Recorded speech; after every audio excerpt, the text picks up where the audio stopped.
Bonjour à tous, vous êtes sur Bordeaux TV et nous sommes à l'Estacade aujourd'hui pour la conférence de presse de la fête de l'asperge qui va se dérouler à Ételier le 25 et le 26 avril. Ces fameuses asperges ici du Blayais, il faut venir les découvrir. Bordeaux TV va suivre en direct cet événement, vous pourrez nous retrouver, vous pourrez découvrir aussi les recettes menées par ces chefs. Nous avons aussi bien sûr les producteurs de vin parce que qui dit asperge dit aussi produit du terroir. La fête de l'asperge, eh bien écoutez, c'est la 16e édition. Elle sera, comme d'habitude, professionnelle. Nous avons mis tous les moyens financiers. C'est une fête qui coûte cher à la communauté de communes. C'est un choix politique, le choix de la promotion, d'abord d'un produit, d'un territoire. Parce que c'est vrai que les Bordelais, en particulier, n'ont pas trop l'habitude de franchir la Garonne.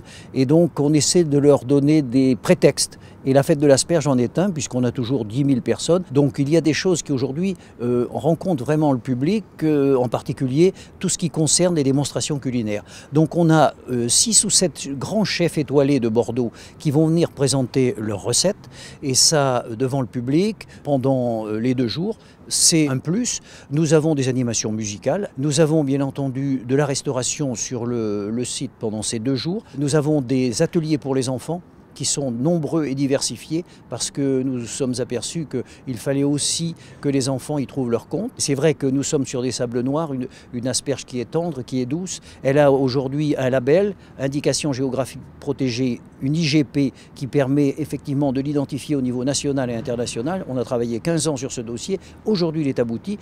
Ensuite, il y a les vins du Blayais, Blaye-Côte de Bordeaux, il y aura même des Côtes de Bourg, l'union des vins et de l'asperge qui semble être pour la gastronomie un mariage idéal. Être partenaire en local, ça fait partie de nos missions, promouvoir nos vins et le produit de l'appellation, donc l'asperge qui est un produit local, et les vins de l'appellation Blaye-Côte de Bordeaux. Le consommateur aujourd'hui a besoin justement de retrouver le contact avec celui qui produit, que ce soit le vin, l'asperge ou quel que soit le produit.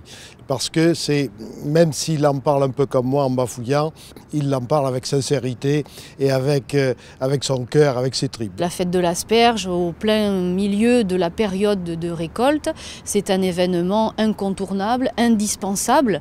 La communauté des communes de l'estuaire s'est beaucoup investie ces dernières années pour l'asperge, nous a aidés pour cette IGP, pour cette mise en place.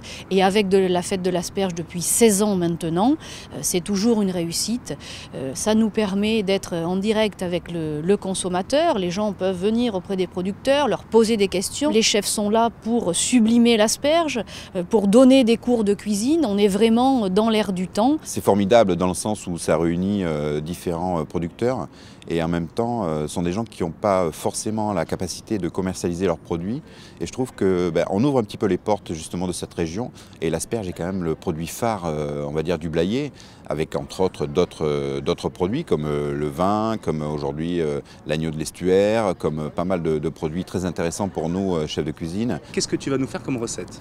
Alors, ce que je vais faire, ça sera un risotto d'asperges sans riz, avec un effeuillé de cabillaud au zeste d'orange et une mousseline au yuzu. Moi j'aime bien l'asperge, et puis en plus c'est un produit du terroir, et nous en tant que chef, c'est notre devoir d'utiliser des produits du terroir et de les travailler un peu différemment qu'à la maison. Moi je vais faire une asperge blanche noire. Donc je vais l'imprégner à l'encre de sèche, et avec ça il y aurait juste une petite crème d'ail et une omelette en siphon. C'est un produit moi que j'adore, c'est vraiment à travailler déjà, et puis à manger, je me régale quoi. Donc j'aime bien cette fête aussi parce que c'est très convivial. Donc j'aime y aller, animer et cuisiner cette asperge. Qu'est-ce que tu vas faire comme plat? Tu as une idée déjà? Ouais, ça y est. Donc je vais faire un yop d'asperges. Donc c'est comme une sorte de velouté avec de la canne à sucre. Mais de la canne à sucre, vraiment canne à sucre, qui équilibre avec un peu l'amertume de l'asperge, c'est super. Et à côté, je mets des petits pois serpettes avec des petites cacahuètes enrobées de coco. Je trouve que c'est très bien de faire la fête à un produit, surtout l'asperge, mais toutes les fêtes autour de la gastronomie et des produits locaux. C'est très important. Alors on a prévu une asperge entre terre et mer avec une asperge gratinée en croûte de jambon et parmesan, et à côté un maquis d'asperges et huîtres de chez Joël Dupuche. Alors l'asperge du Blayais, moi je l'affectionne. Pourquoi? Parce que comme l'a dit notre élu, c'est qu'on a une asperge qui est fine, qui est douce, qui est moelleuse en même temps et qui nous permet d'avoir différentes textures également, puisqu'on arrive à la travailler crue, on arrive à la travailler juste sautée ou mélangée avec des agrumes. C'est un mariage qui est assez détonnant d'ailleurs. faire, puisqu'on va faire une recette le dimanche après-midi à base d'asperges avec les enfants. On a fait un petit atelier et on va faire un financier aux asperges blanches, donc du blayé, mélangé avec des petites pots d'agrumes et de la vanille. Donc ça risque d'être assez sympathique et gourmand surtout. Cette année, particularité, c'est toi qui fais l'animation. Oui, alors cette année on inverse les rôles. C'est un cuisinier qui va animer avec ses collègues en fait. J'aurai à charge donc de présenter leurs recettes, de leur poser des petites questions, de les taquiner, un peu de donner le ton, et je pense que ça va être sympathique justement d'animer et non plus être l'élément central, on va dire, de l'animation culinaire. Donc ça risque d'être des petits moments sympathiques et espiègles avec mes collègues. La fête de l'asperge, c'est bien pour les producteurs, c'est bien pour le consommateur, c'est bien pour la région. Il y a également les vins qui sont à l'honneur sur la fête de l'asperge. Voilà, c'est défendre nos produits, notre terroir. Il faut que ça continue.